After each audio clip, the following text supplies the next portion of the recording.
Welcome back. तो आज आम आरम्भ कर नतुन eight chapter KGF2 sorry work energy and power हाँ कार्य शक्ति और क्षमता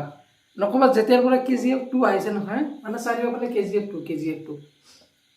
चैप्टार वाइज आशा কৰিছে ন এতিয়া আগতে চিনেমা আছিল পাৰ্ট 1 পাৰ্ট 2 আজিকালি चैप्टार 1 चैप्टार 2 দাঁড়ে বুঝি পাইছে নে তো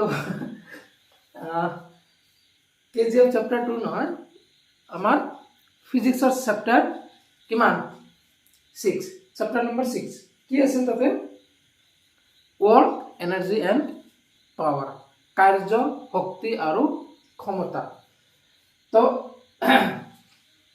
सो WEP work E for energy power work energy and power कार्य शक्ति क्षमता मैं कार्य जेनेरेली एनेके लिखो किंतु आजिकाली एनेके बोले लिखिब पारो पारे सॉरी एतो निदिए मोर आंगुली मन काटि গৈছে নেকি कार्य एनेके बोले लिखिब पारे अच्छा WEP এটা আছে NEP NEP এটো কি জানানে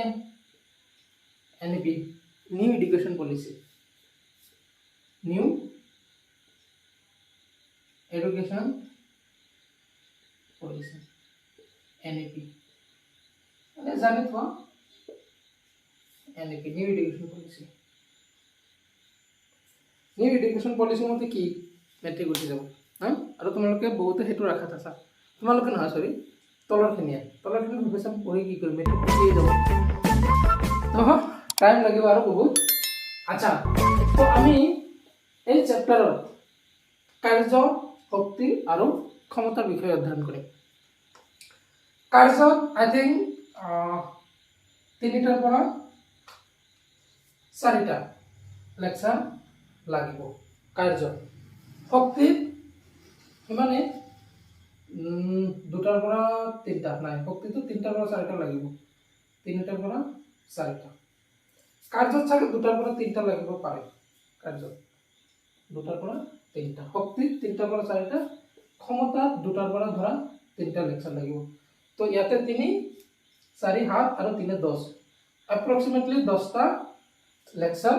লাগিব WEP কাৰ্য শক্তি ক্ষমতা আচ্ছা তো চেপ্টাৰ আমি আৰম্ভ কৰাৰ আগত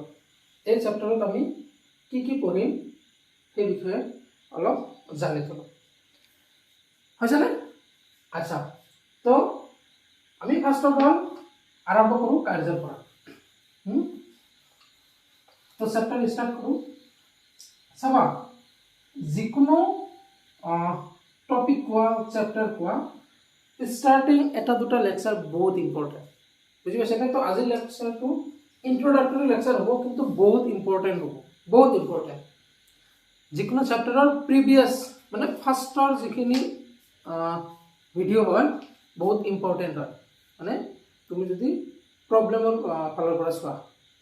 প্ৰব্লেম এইখিনি প্ৰথমৰ ভিডিঅ'খিনি চালে প্ৰব্লেম কৰিব পাৰে বুজি পাইছে না যেনেকুৱা তোমালোকৰ চেপ্টাৰ KGF चैप्टर 1 চালে 2 ভালকে বুজি পাবা না 1 নসয় কি 2 চালে বুজি পাবা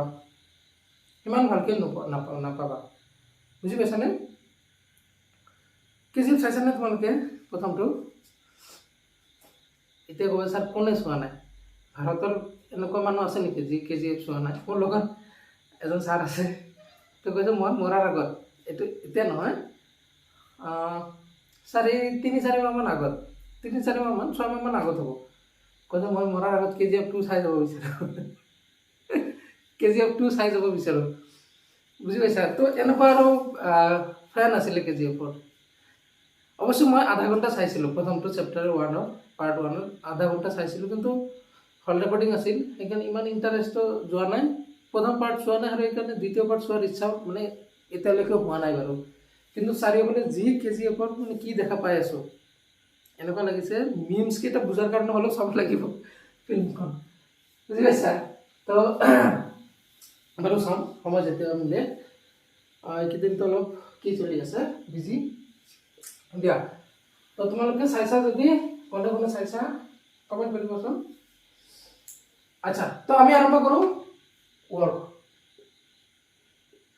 কাৰ্য।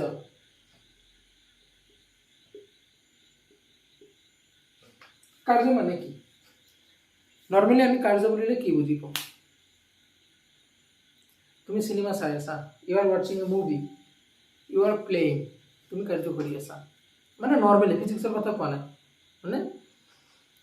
ফিজিক্সৰ বাহিৰত আমি কাৰ্য বুলিলে কি বুজি পাওঁ? ধৰক তুমি আজি বহি বহি ইউটিউবৰ ভিডিঅ' চাই আছা, এনেই তুমি কাম কৰি আছা, এইটো তোমাৰ কাৰণে কাম। বা মুভি চাই আছা, এইটো তোমাৰ কাৰণে কাম। বা তুমি কাৰোবাৰ লগত কথা পাতি আছা, ইউ আৰ টকিং টু সামৱান। তুমি আচ্ছা, ইংলিছৰ মতে talking to come no, speaking ভাগ, ৱাটচিং ভাগ ন। ফিজিক্সৰ মতে এনেকুৱা নহয়। ফিজিক্সৰ মতে কাৰ্যৰ একদম ধুনীয়া এটা ডেফিনেশ্যন আছে, সৰু। এই কণ্ডিশ্যনটো হ'লে আমি কাৰ্য পোৱা বুলি কওঁ। কি কণ্ডিশ্যন? বলো। আচ্ছা, কাৰ্য মানে হৈছে, যদি মই চিম্পল ডেফিনেশ্যন লিখিব খোজো, ক্লাছ 10ত আমি কি পাইছিলোঁ?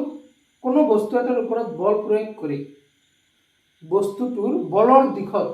হৰণ ঘটালে আমি কাৰ্য বুলি কওঁ, কাৰ্য কৰা বুলি কওঁ। এতিয়া চোৱা, বলৰ দিশত হৰণ ঘটাব লাগিব বুলি কথা নাই। এতিয়া আমি ক্লাছ 10ত সেইটো পঢ়িছিলোঁ যে বল যিটো ডাইৰেকশ্যনত প্ৰয়োগ কৰিছোঁ সেইটো ডাইৰেকশ্যনত হৰণ হোৱা বুলি আমি কাৰ্যটো কিহত পঢ়িছিলোঁ নহয়। কিন্তু এতিয়া যিটো ডেফিনেশ্যন লিখিম নহয়, তো তাতকৈ অলপ বেলেগ ধৰণৰ হ'ব। ন' ডাউট সেইটো এটা কণ্ডিশ্যন থাকিব, বলৰ দিশত হৰণ হ'ব, তেতিয়াও আমি কাৰ্য হিচাপ কৰিম। এতিয়া যোনটো মানে কণ্ডিশ্যন আৰু কেছটো বহুত মানে ইজি আৰু এইটো 100% কাৰেক্ট হ'ব তাৰমানে। তো লিখিবা, বস্তু এটাৰ ওপৰত প্ৰয়োগ কৰা বল, চাবা দেই, প্ৰয়োগ কৰা বল আৰু বস্তুটোৰ হৰণৰ স্কেলাৰ পূৰণক বা স্কেলাৰ পূৰণফলক কাৰ্য বুলি কোৱা হয়।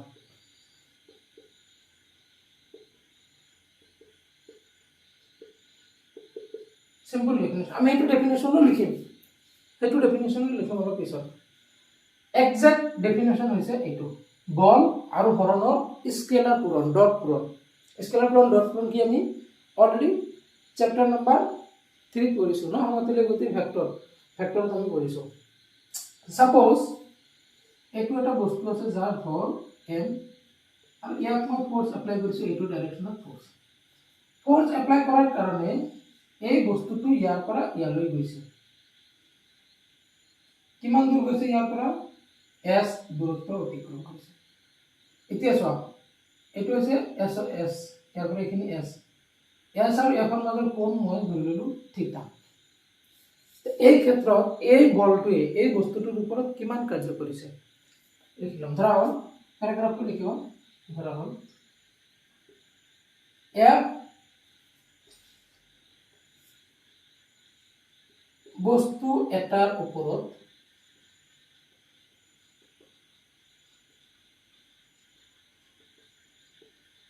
প্ৰয়োগ কৰা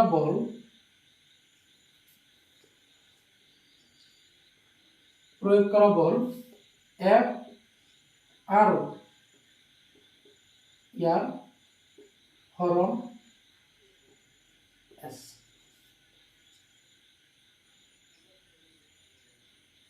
এতেকে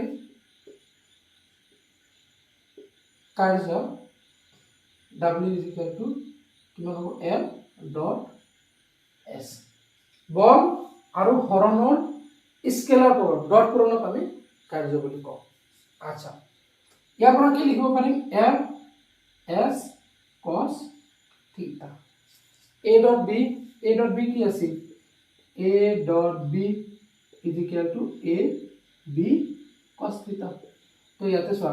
f dot s আছে তো f s cos theta ইয়াত থিটা হৈছে বা থিটা হ'ল থিটা কি ইয়াতে থিটা কি আছিল থিটা আছিল a আৰু b ৰ মাজৰ কোণ তো ইয়াতে থিটা কি হ'ব f আৰু s ৰ মাজৰ কোণ ইয়াত থিটা হ'ল বল আৰু হৰণৰ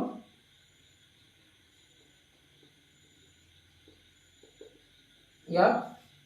থিটা হ'ল বল আৰু হৰণৰ মাজৰ কোণ চোৱা এইটো ডাইৰেকশ্যনত ফ'ৰ্চ এইটো ডাইৰেকশ্যনত হৰণ হৈছে বুজি পাইছেনে এতিয়া চোৱা প্ৰয়োগ কৰা বলৰ দিশত কিন্তু হৰণ হোৱা নাই বেলেগ এটা ডাইৰেকশ্যনত হৰণ হৈছে ইয়াতে আমি কাৰ্য ওলাব পাৰিম বুজি পাইছেনে এইটো চোৱা আচ্ছা হৈছেনে মই এইটো লাইন মুছি দিওঁ ইয়াৰ পিছত এইটো আচ্ছা W মই ইয়াক এইটো ফৰ্মেটতো লিখিব পাৰোঁ চাবা আচ্ছা মেইন বস্তুটো হৈছে এইটো একদম বক্স আপ কৰিবা এইটো হৈছে মেইন বাকি এতিয়া যিখিনি কৈ আছো এইখিনি হেকেটাৰ কাৰণে কৈ আছো যিকেটা বেসিক কনসেপচুৱেলি ফিজিক্স শিকিব খোজা হেকেটাৰ কাৰণে মই আৰু দুটামান লাইন বেসিকে কৈ আছো লিখিবা মই চোৱা এই বস্তুটো মই কেনেকৈ লিখিব পাৰিম এই যেটো ফোৰ্স আছে এই ফোৰ্সক মই দুটা ভাগত ভাগ কৰিব পাৰিম এটা হৈছে এইটো ডাইৰেকশ্যনত যাৰ মান হ'ব f cos থিটা এটা হয় ইয়াৰ পাৰপেন্ডিকুলাৰ f sin থিটা এতিয়া চোৱাচোন মই এইফালৰ যেটো উপাংশ সেই উপাংশ আৰু s যদি মই মাল্টিপ্লাই কৰো এটো আহিছে না নাই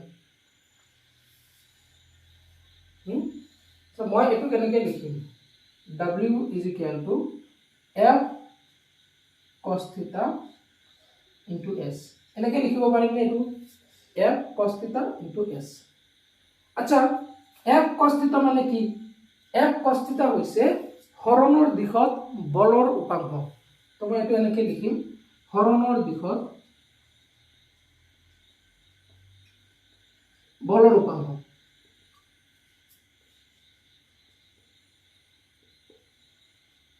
into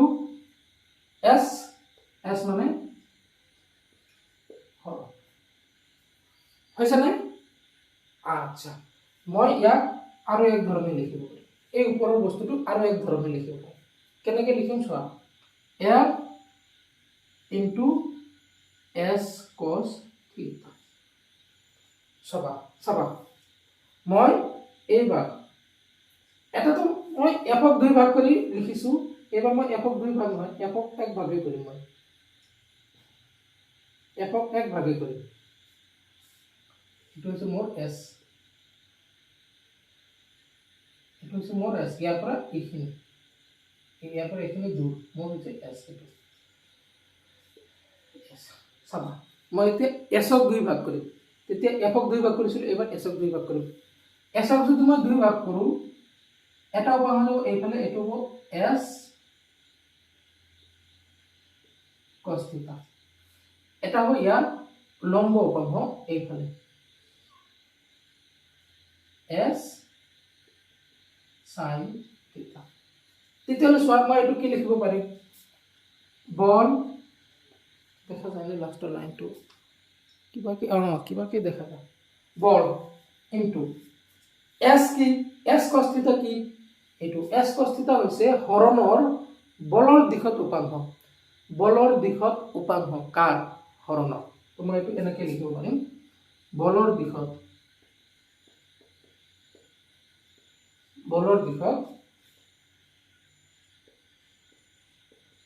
হৰণৰ উপাংশ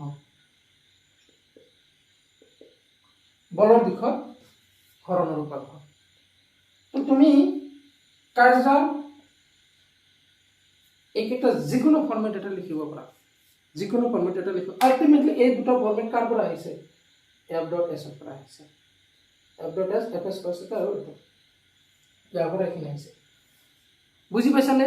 তোমাক কেতিয়াবা এক্সামত দি দিব পাৰে যে বল নহয় কাৰ্য ইজ ইকুৱেল টু এটো লিখিব পাৰিম না কাৰ্য ইজিকেল টু এনেকৈ লিখিব পাৰিম নে নাই বা কাৰ্য ইজিকেল টু এনেকৈ লিখিব পাৰিম নে নাই বুজি পাইছানে আচ্ছা হ'ব লিখিয়া উঠাই লোৱা 1 2 3 আচ্ছা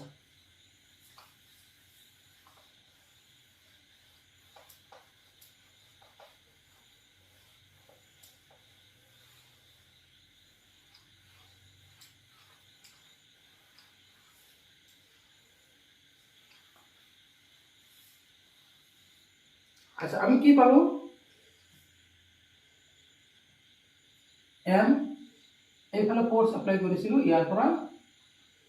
ইয়ালৈ গৈছে কিমান দূৰ গৈছে এস দূৰ হৰণ আৰু এস কিমান মাজৰ এংগল এস আচ্ছা চাবা তো আমি কাৰ্য কিমান পালো কাৰ্য is equal to F dot এস বা এফ এস cos থিটা তো এই কাৰ্য এই কোণ সাপেক্ষে বেলেগ বেলেগ চোৱাচোন কাৰ্যটো থিতাৰ ওপৰত নিৰ্ভৰ কৰি আছে তাৰমানে আমাৰ থিতা চেঞ্জ হলে কাৰ্যৰ পৰিমাণ বেলেগ বেলেগ হ'ব তো আমি কেছ চাওঁ কেইটামান কেছ 1 যদি থিতা ইজ ইকুয়াল টু 0 ডিগ্ৰী হয় থিতা 0 ডিগ্ৰী হোৱা মানে বল আৰু হৰণ একে দিশত বল আৰু হৰণ একে দিশত যদি হয় থিতা 0 ডিগ্ৰী হোৱা মানে এটু কমি কমি কমি কমি এনেকুৱা আহা এটু কমি কমি কমি কমি কেনেকুৱা আহা এটু ফোৰ্স তেতিয়ালে বল আৰু হৰণ একে দিশত যদি এনেকুৱা হয় তেতিয়ালে আমাৰ w কিমান হ'ব হয় তেন্তে w কিমান হ'ব f s cos 0 degree f s তো w is equal to fs তো যেতিয়া তুমি দেখা পাবা যে বল আৰু হৰণ একে দিশত হৈছে তেতিয়ালে তুমি direct w is equal to fs বহাই দিব আচ্ছা এই ক্ষেত্ৰত কাৰ্য সমান সমান বল ইনটু দূৰত্ব আমি যে ক্লাস 10 পড়িছিল বা 9 পড়িছিল কার্য is equal to ball into দূরত্ব ডাইরেক্ট ন এইটো কন্ডিশন যে পড়িছিল অকল এইটো কন্ডিশন যে পড়িছিল তেতিয়া ক্লাস 9 বা 10 বল এক দিশত হৰণ বেলেগ দিশত এনেকুৱা কন্ডিশন তাতে পঢ়া নাছিল ক্লাস 10 আমাৰ এইটো মানে ধাৰণা অলৰেডি তাতে কৰি লোৱা হৈছিল যে যেটো দিশত বল প্ৰয়োগ কৰিম সেইটো দিশতে হৰণ হ'ব লাগিব বুজি পাইছানে আচ্ছা তো এই ক্ষেত্ৰতে তুমি এই ক্লাস 10 ৰ যেটো ডেফিনেশন আছিল এটো লিখিব পাৰা এই ক্ষেত্ৰত কেতিয়া যেতিয়া বল আৰু হৰণ একে দিশত আচ্ছা এটো হৈছে কেস নাম্বাৰ 2 বুজিছানে আচ্ছা এই ক্ষেত্ৰত তুমি এই ক্লাস 10 ৰ এটো ডেফিনেশন লিখিব পাৰা ক্লাস 10 ৰ ডেফিনেশনটো কি আছিল কোনো বস্তুৰ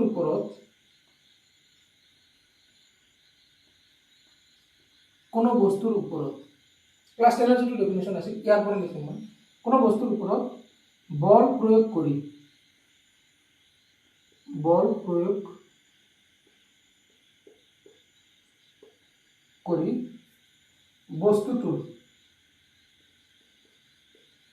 বস্তুটোৰ বলৰ দিশত হৰণ ঘটালে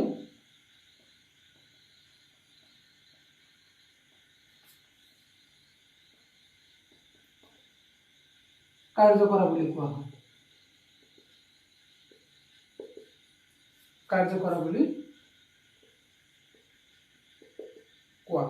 বলৰ দিশত বল এফালে হৰণ হৈছে বুজি পাইছানে আচ্ছা উঠাই লোৱা কেস নম্বৰ 2 চাম হৈছে না 1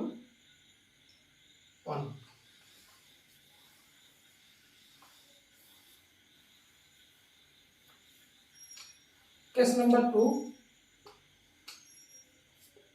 যদি থিতা 90 ডিগ্ৰী হয় বল আৰু হৰণ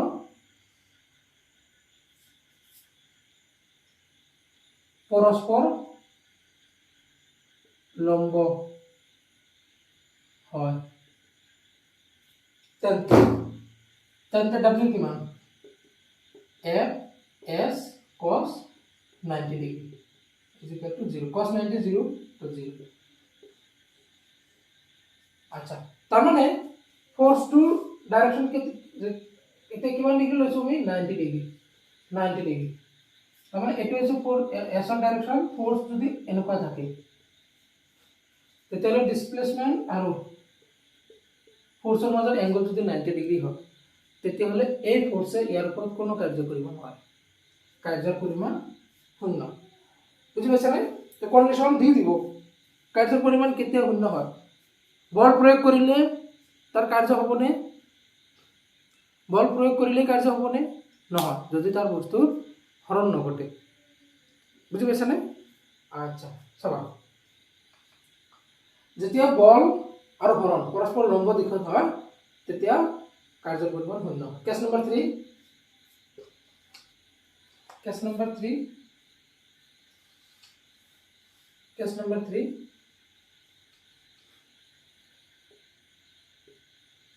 180 ডিগ্ৰী হৰণ পৰস্পৰ বিপৰীত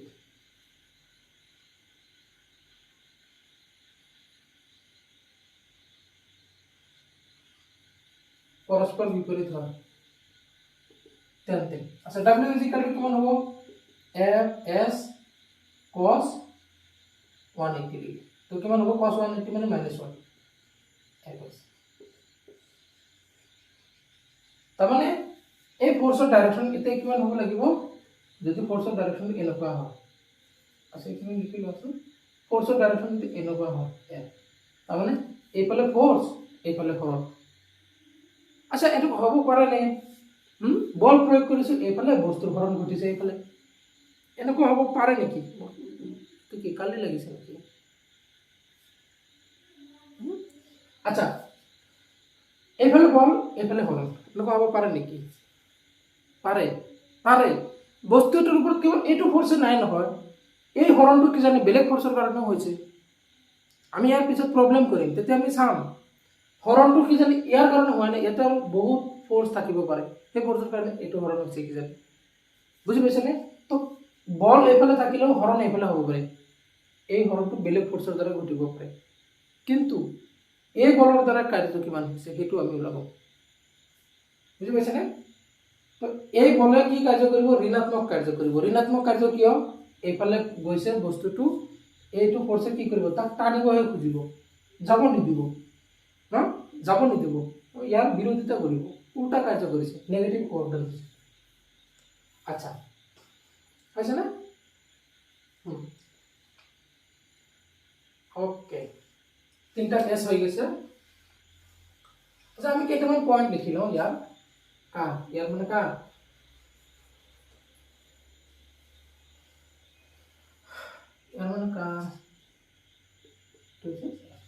তো কিমান হ'ব 180 আচ্ছা কেইটামান পয়েন্ট লিখি লওঁ আমি W কিমান পালো W is equal to F dot S মানে F S cos theta চাবা কাৰ্য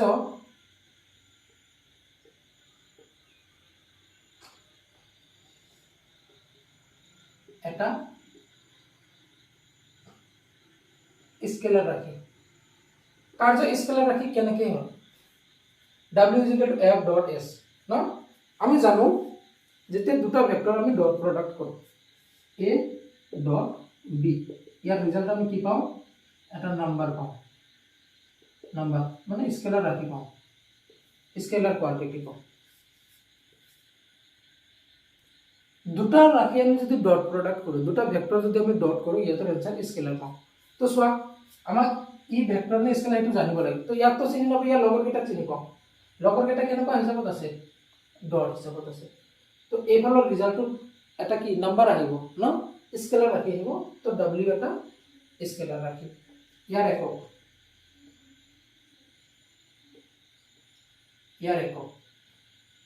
মানে SI একক ইয়াৰ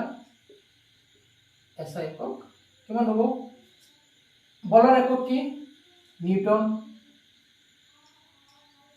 S ৰ একক কি মিটাৰ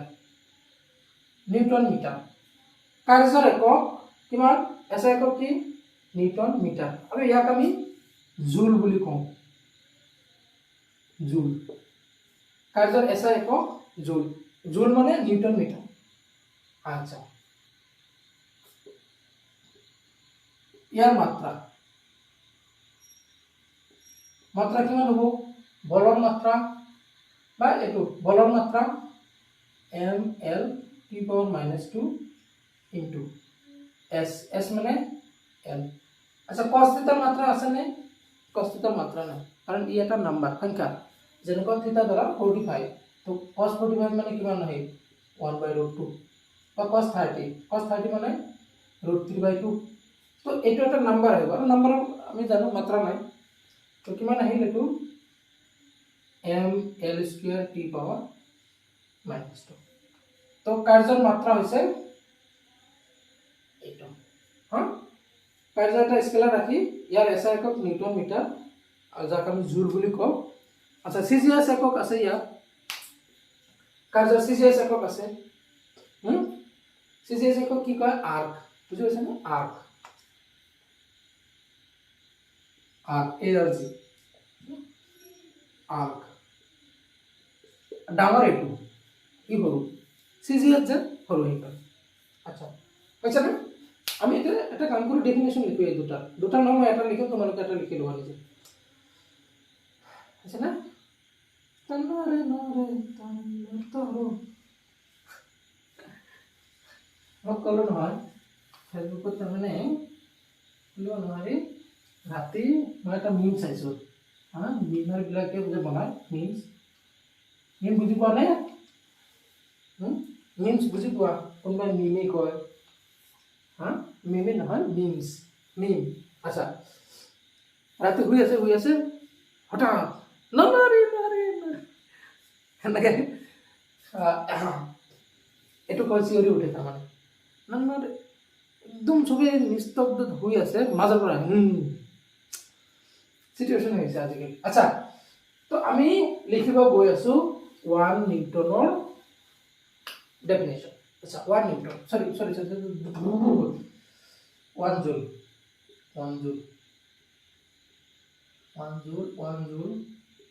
জুল কাক বলে আচ্ছা জুল কি হয় একক কার্য একক কি একক SI একক আচ্ছা আমি কি লিখিম আমি জানো যদি নাজানো লিখিব লাগিব এটা প্যাটার্ন হয় জানো কি জানো W F S cos θ আচ্ছা সবার ডেফিনেশন কাক লাগে এইকেটার ভিতৰত ইয়াৰ ডেফিনেশন লাগে তো আমি কি কৰিম এইফালৰ কেটা 1 কৰিম এইফালৰ যিমান আছে 1 কৰিম না এইটোৰ ডেফিনেশন লাগে কি হয় SI একক তো এইকেটাৰ SI মান বহাম 1 হয় সবা ওপৰৰ সমীকৰণত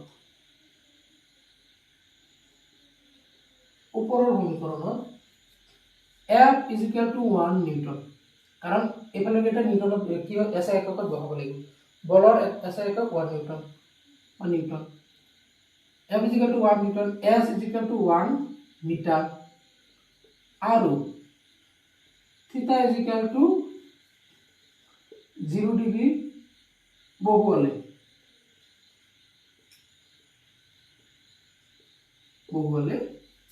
W is equal to 1 জুল হ'ব W is equal to 1 জুল হ'ব তো ইয়াৰ পৰা কি লিখিব পাৰি অৰ্থাৎ বস্তু এটাৰ ওপৰত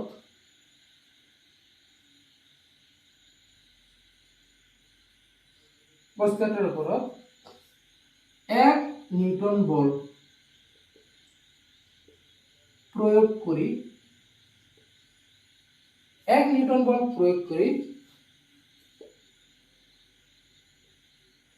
বল প্ৰয়োগৰ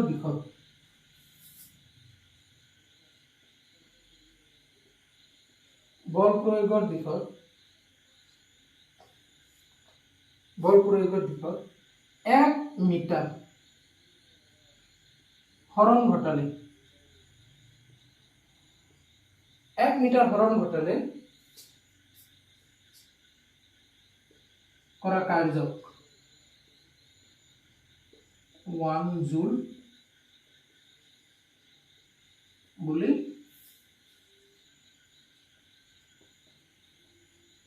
কোয়া হয়। অৰ্থাৎ বস্তু এটাৰ ওপৰত 1 নিউটন বল প্ৰয়োগ কৰি বল প্ৰয়োগেৰ দিশত 1 মিটাৰ হৰণ ঘটালে বলে কৰা, এটা এটা শব্দ দিব পাৰা, এইটো বলে কৰা কাৰ্যক 1 জুল বুলি কোৱা হয়। চোৱা, ইয়াতে এটা বস্তু আছে, এটা বস্তু আছে যাৰ ভৰ m, মই ইয়াৰ ওপৰত ফোৰ্স এপ্লাই কৰিছো F = 1 নিউটন। কিমান নিউটন বল প্ৰয়োগ কৰিছো? 1 নিউটন। এতিয়া এই বস্তুটো যদি 1 মিটার হরণ ঘটে, 1 মিটার হরণ ঘটে, ইয়াতে এখানে যদি 1 মিটার হয়, তেতিয়াহ'লে মই কি কম, ইয়াতে 1 জুল পৰিমাণৰ কাৰ্য হৈছে। কিমান ডাঙৰ বস্তু লৈ গৈছা সেইটো মেটাৰ নকৰে, তুমি যদি 1 নিউটন বল প্ৰয়োগ কৰি কাৰোবাৰ ওপৰত 1 নিউটন বল প্ৰয়োগ কৰি 1 মিটাৰ হৰণ ঘটাব পাৰিছা একেটা ডাইৰেকশ্যনতে, এইটো ডাইৰেক্ট। এতিয়া চোৱা, তুমি অনুমান কৰা, বস্তু এটা লোৱা, তুমি এনেকে ধাক্কা দি 1 মিটাৰ হৰণ ঘটাইছা,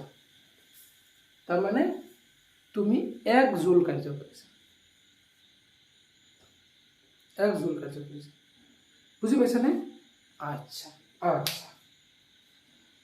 চাবা, বস্তু এটা লোৱা, তাৰ ওপৰত 1 নিউটন বল প্ৰয়োগ কৰা, বস্তু এটা লোৱা, 1 নিউটন বল প্ৰয়োগ কৰা,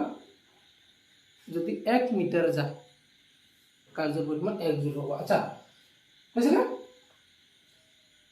আচ্ছা, যদি তোমার ডেফিনেশন লাগে 1 আর্ক, 1 আর্ক, সাপোজ 1 আর্ক লাগে ডেফিনেশন, আর্ক, তো তুমি কি লিখিবা? এখানে লেখা তো ঠিকই হব, খালি ইয়াতে আহি উঠা, এইটো আগতে লিখি লোৱাচোন, মই চেঞ্জ কৰি দি আছো। তুমি তেতিয়া খালি কি কৰিবা, আৰ্কৰ ঠাইত এইটো নিউটনৰ ঠাইত কি কৰিবা, ডাই, কাৰণ এইবিলাকত তেতিয়া এসআই সিজিএস বহাব লাগিব।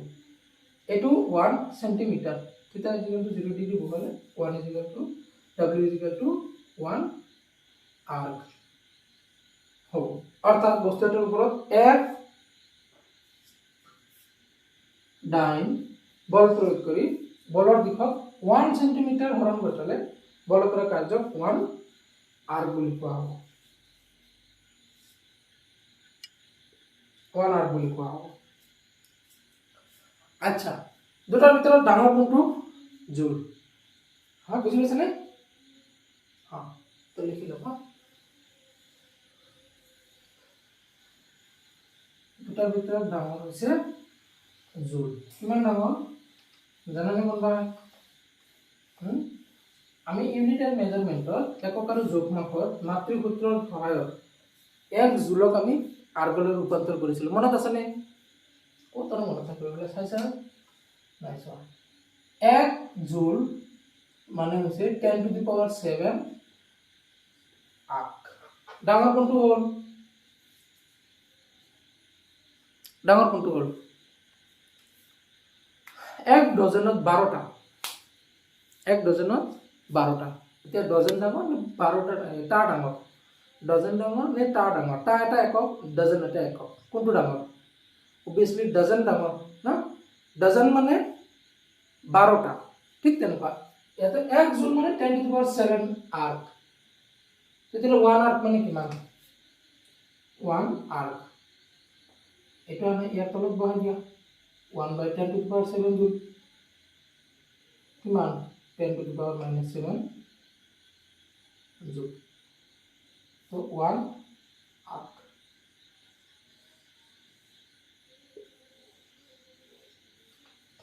বুঝি পাইছানে? এতিয়া প্ৰব্লেম কৰিম, বহুত হৈ গৈছে কথা কথা। আছে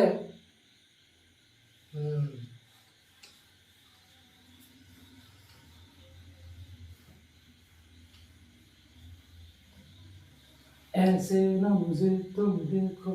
सीने से लगा लूंगा तुमको, चुरा लूंगा तुमसे। अच्छा, चित्र पर लिखिबा क्वेश्चन।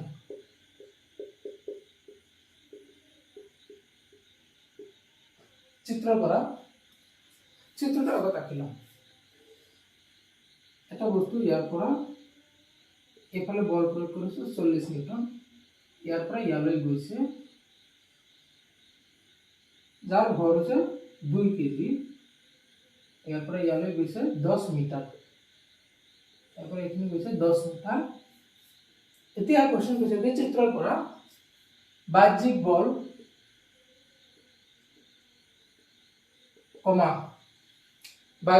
কমা অবিলম্ব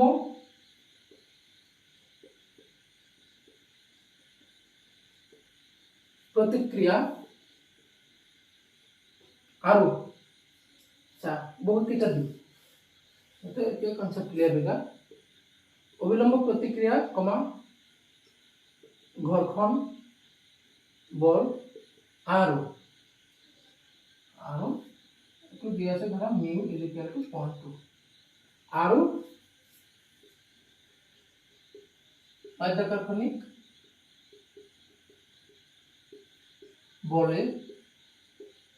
করা কার্যের পরিমাণ উল্লেখ।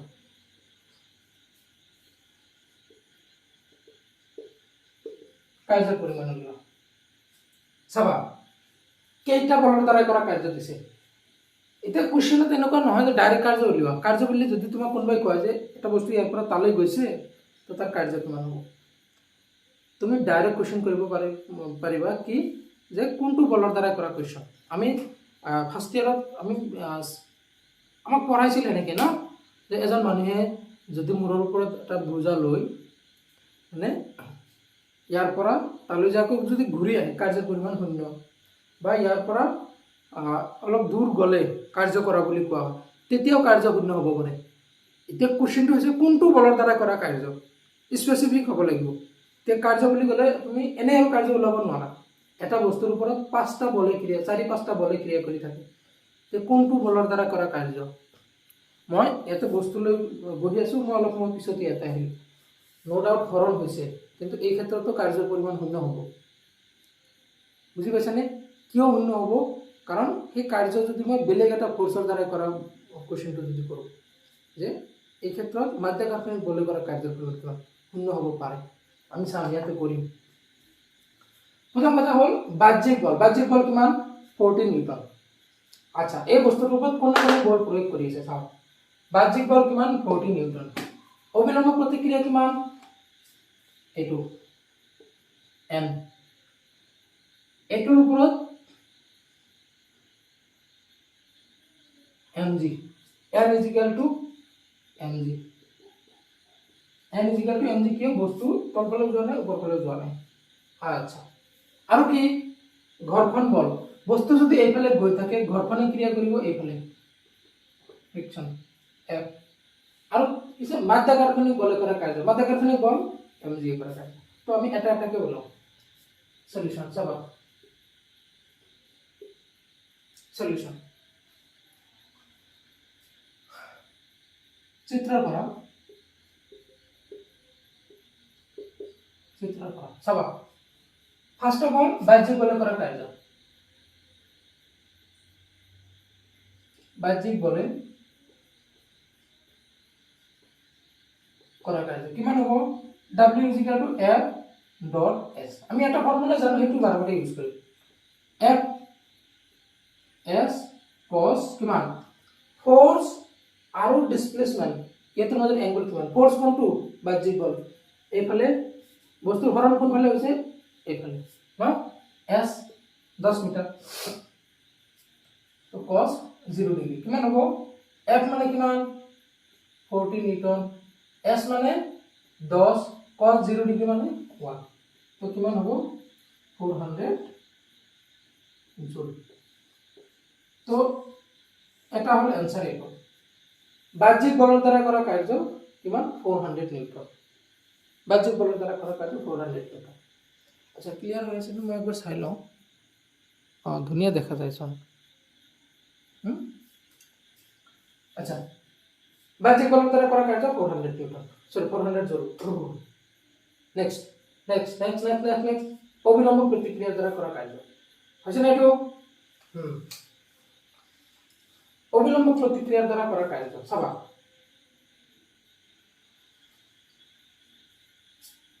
ইয়াত মানে লিখো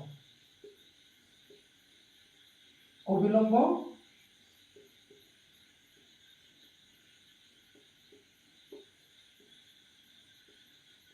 কৰা কাৰ্য কিমান হ'ব চাওঁ অবিলম্ব প্ৰতিক্ৰিয়া কোনফালে টুল আচ্ছা আগৰ ফাল মানে লিখি লওঁ w is equal to f dot s f dot s f s cos কিমান ডিগ্ৰী চাওঁ আচ্ছা মই এইটো ডাইৰেক্ট লিখো এতিয়া ফোৰ্স মানে কোনটো ফোৰ্সৰ কথা কৈছে অবিলম্ব প্ৰতিক্ৰিয়া কোনটো n s হৰণ cos কিমান ডিগ্ৰী n আৰু s ৰ মাজত কোণ কিমান n a2 s a2 কিমান ডিগ্ৰী 90 ডিগ্ৰী 90 ডিগ্ৰী তো কিমান হয় cos 90 0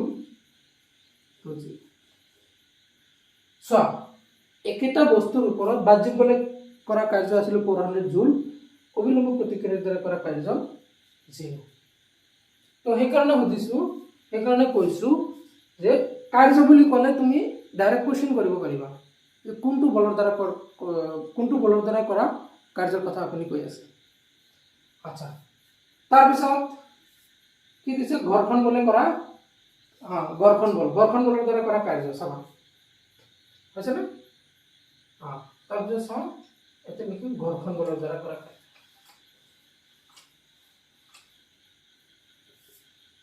ঘৰখন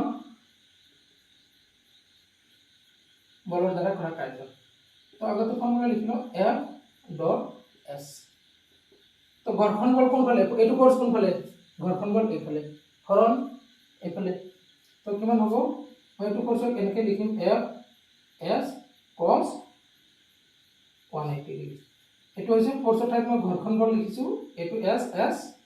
আৰু cos 180 ডিগ্ৰী কাৰণ এইটো ফোৰ্স আৰু এইটো ফোৰ্সৰ মাজত এংগল 180 ডিগ্ৰী আচ্ছা কিমান হ'ল মাইনাস fs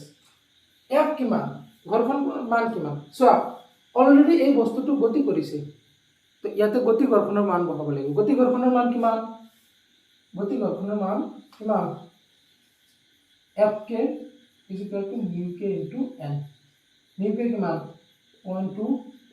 n মানে mg 0.2 into m মানে কিমান 2 into g মানে 10 তো কিমান হ'ব 4 তো f ৰ মান হৈছে 4 minus 4 into হৰণৰ মান হৰণ কিমান হৰণ তো 10 minus 40 যোনটো এটা minus 40 আছে minus 40 কিয় আহিছে ডিসপ্লেসমেন্ট হৈছে এইফালে হৰণ হৈছে উল্টা হৰণ হৈছে এইফালে ডিসপ্লেসমেন্ট হৈছে এইফালে বল প্ৰয়োগ হৈছে উল্টা ডাইৰেকশন মই মাজতে কৈছো কিন্তু মনত আছে নে মাজতে কৈছো মই যে আমি যেটো ফোর্স মানে ওয়ার্ক ডান উলিয়াও এটো জৰুৰী নহয় যে এই ফোৰ্সৰ দ্বাৰা এটো ডিসপ্লেসমেন্ট হ'ব লাগিব বুলি আমি w f dot s লিখো এই ফোৰ্সৰ দ্বাৰা এটো ডিসপ্লেসমেন্ট হ'ব লাগিব বুলি কথা নাই চোৱা এটো ফোৰ্স ফ্ৰিকশন ফোৰ্স আমাৰ এটো ফ্ৰিকশন ফোৰ্সে এইখিনি ডিসপ্লেসমেন্ট কৰা নাছিলে ফ্ৰিকশন ফোৰ্সে এইফালেহে কাম কৰিছিল টানি ধৰিছিল কিমান -40 জুল 40 জুলক এইফালেহে কাৰ্য কৰিছিল টানি ধৰিছিল -40 তেতিয়াহলে ডিসপ্লেসমেন্ট এইফালে কোনে কৰাইছিল অন্য ফোৰ্সও আছে নহয় ইহত অন্য ফোৰ্স কি এক্সটাৰ্নাল ফোৰ্স বাহ্যিক বল আচ্ছা আছে না তাৰ পিছত আছে মাধ্যাকৰ্ষণিক বলে কৰা কাৰ্য আছে উঠোৱা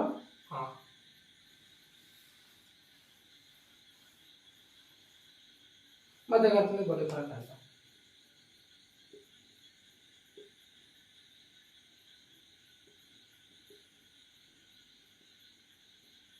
মাধ্যাকর্ষণিক বলে করা কার্য বলর দ্বারা মাধ্যাকর্ষণিক আচ্ছা ফর্মুলা লিখো f dot s f s cos থিটা f মানে মাধ্যাকর্ষণিক বল কোনটো বলফলে mg s cos কিমান এটো হৈছে মাধ্যাকৰ্ষণিক বল এটো হৈছে হৰণ এংগল কিমান হ'ব 90 ডিগ্ৰী तो cos 90 तो किमान हो mg sin cos 90 মানে 0 0 तो w = 0 তো মই ইয়াৰ আগতে কৈছিলো নহয় যেতিয়া তুমি দেখা পাবা বল আৰু হৰণ এটা আনটোৰ লম্ব তেতিয়া ৱৰ্ক ডান 0 চোৱা নৰ্মেল ৰিঅ্যাকশন আৰু mg দুইটা হৰণৰ লগ এই লগ পাৰপেন্ডিকুলাৰ এটো হৰণ এফালে আছে m এফালে আছে mg দুইটা পাৰপেন্ডিকুলাৰ এটো 90 ডিগ্ৰি এটো 90 ডিগ্ৰি তো দুইটাৰ দ্বাৰা কৰা কাৰ্য শূন্য 90 ডিগ্রি হলো শূন্য বাস হ'ব আচ্ছা ওটা না এটা ইম্পর্টেন্ট বেলেগ টাইপৰ এটা প্ৰবলেম কৰিম এতিয়া ভেক্টৰৰ পৰা ওটা লাচোন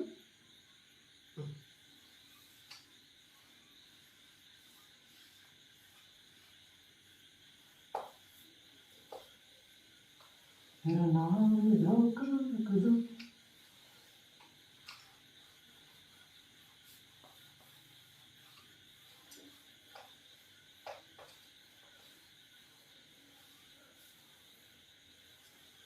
अच्छा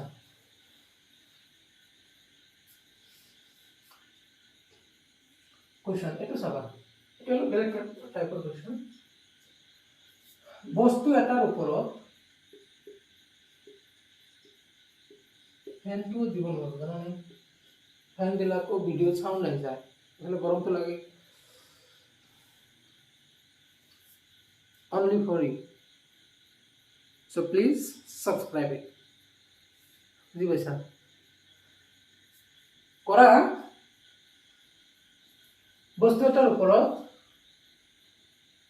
f = twice I plus 3j minus 4k বল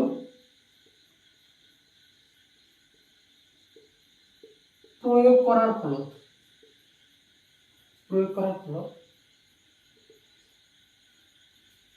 বস্তুটো 2 1 1 বিন্দুর পৰা 3 2 4 বিন্দুলৈ স্থানান্তর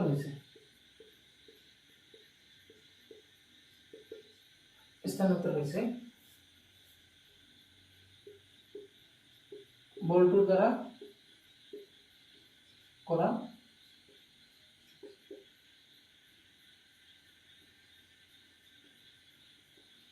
কার্যের পরিমাণ হল চাবা দুটা এটা কণা আছে বা বস্তু এটা আছে এটো ধৰা আৰম্ভণিতে কত আছিলে 2 1 1 আছে ইয়াৰ ওপৰত বল প্ৰয়োগ হৈছে f ইয়াৰ পৰা বল এই বস্তুটোৰ ওপৰত বল প্ৰয়োগ কৰাৰ কাৰণে ইয়াৰ পৰা কলে গৈছে এনেকুৱা এটা বিন্দুত গৈছে সাপোজ বা এনেকুৱা এটা বিন্দুত গৈছে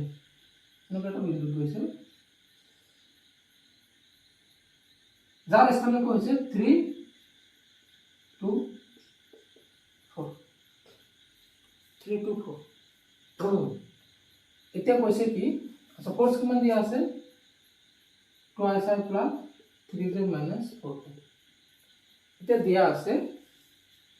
এই বল এই বস্তুটোৰ ওপৰত প্ৰয়োগ হৈছে যাৰ ফলত বস্তুটো ইয়াৰ পৰা ইয়ালৈ গৈছে কিমান দূৰ গৈছে ইয়াৰ পৰা ইয়ালৈ গৈছে কিমান দূৰ আমি ওলাব লাগিব এখিনি কিমান দূৰ বস্তুটো হৰণ ঘটিছে না নাই এটা বিন্দুৰ পৰা আনটো বিন্দুত গৈছে হৰণ কিমান প্ৰিভিয়াস লেকচাৰ দুটা বিন্দুৰ মাজৰ দূৰত্ব এবিলা ক্লাস 10 তো কৰিছো এটা বিন্দুৰ স্থানাংক এইটো আনটো বিন্দুৰ স্থানাংক এইটো এই বিন্দু দুটাৰ মাজৰ দূৰত্ব কিমান হৰণ কিমান চাবা সলিউশন given f = কিমান twice I plus 3j minus 4k এটো দিয়া আছে বস্তুটোৰ হৰণ কিমান হ'ব s = বস্তুটোৰ হৰণ কিমান a2 minus a2 into I ইয়াৰ যেটো I প্ৰথমটো মাইনাছ ইয়াৰ প্ৰথমটো 3 minus 2 I plus 2 minus 1 j plus কিমান হ'ব গোটেইটা প্লাস প্লাসে আছে না 4 minus 1 কি তো কিমান হ'ব s is equal to 3 minus 2 I plus j minus 3 এটো হৈছে s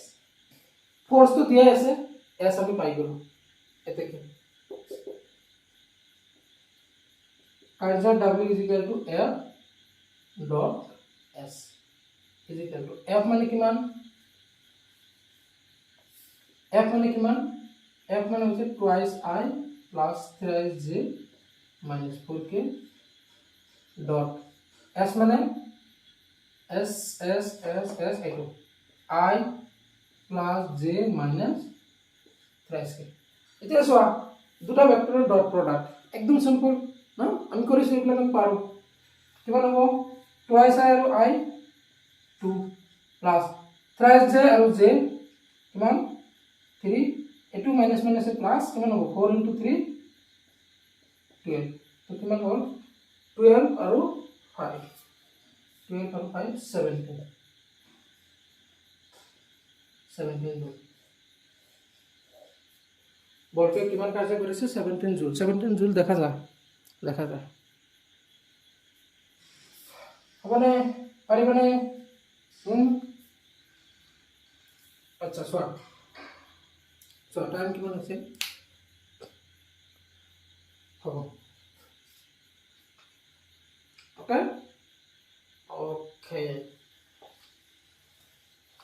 এটা হোমওয়ার্ক দিও হোমওয়ার্কটো কৰিবা আমি টাইম বেছি দিব এই কাৰণে নিদিও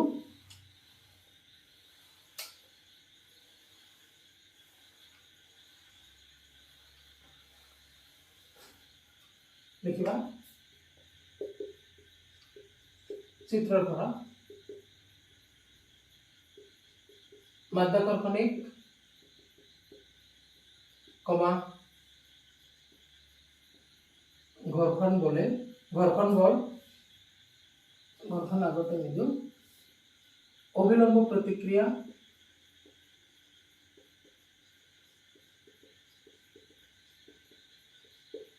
আৰু ঘৰ্ষণ বলৰ দ্বাৰা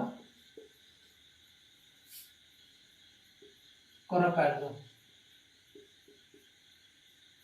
নিৰ্ণয় যদি নোৱাৰা কমেন্ট কৰিবা মই গ্ৰুপত দি দিম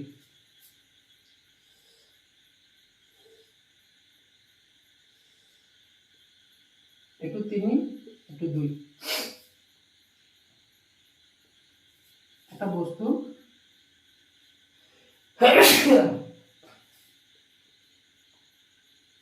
ইয়াৰ পৰা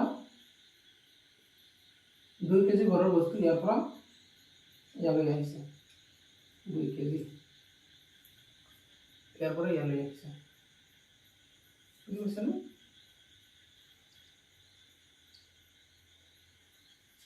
আচ্ছা মই মাজত আছো আহিছে ইয়াৰ পৰা ইয়ালৈ এইটো ধৰা মাজত সিচুৱেশ্যনটো মই আহিছে আচ্ছা কাৰ দ্বাৰা মাধ্যাকৰ্ষণিকৰ দ্বাৰা অবিলম্ব প্ৰতিক্ৰিয়া আৰু ঘৰ্ষণ বলৰ দ্বাৰা কৰা কাৰ্য বুজি পাইছানে ভৰ তো দিয়া আছে 2 কেজি তো কৰিবা এটো তো এখিনিয়ে চ্যাপ্টাৰটোৰ স্টাৰ্টিং ইয়াৰ পিছত আমি পৰিৱৰ্তনশীল বলৰ দ্বাৰা কৰা কাৰ্য উলিয়াম না এটো তো বল ফিক্সড বলৰ মান 10 নিউটন 20 নিউটন মাজত চেঞ্জ হোৱা নাই ইয়াৰ পৰা তালৈ মই এটা এটো বস্তুৰ ওপৰত বল প্ৰয়োগ কৰিছো 20 নিউটন ইয়াৰ পৰা তালৈ গৈছে মাজত বল পৰিৱৰ্তন হোৱা নাই ইয়াতে 20 এটো পৰিৱৰ্তন হোৱা নাই কিন্তু এতিয়া আমি যিখিনি কৰিম পিছৰ লেকচাৰটো আমি চাম বস্তুৰ ইয়াৰ পৰা ইয়ালৈ যে গৈছে এটো বিন্দুত 20 নিউটন বল প্ৰয়োগ কৰিছিলো কিন্তু এটো ইন বিটুইন ৰাস্তাত ইয়াৰ বল কমি গৈ গৈছে আৰু ইয়াতে যাই কিনে 0 হৈ গৈছে সেইকাৰণে তো ৰখি গৈছে তো পৰিৱৰ্তনশীল বলৰ দ্বাৰা কৰা কাৰ্য আমি ইয়াৰ পিছত ভিডিঅ'ত আমি চাম তো গুড নাইট হ'ব নে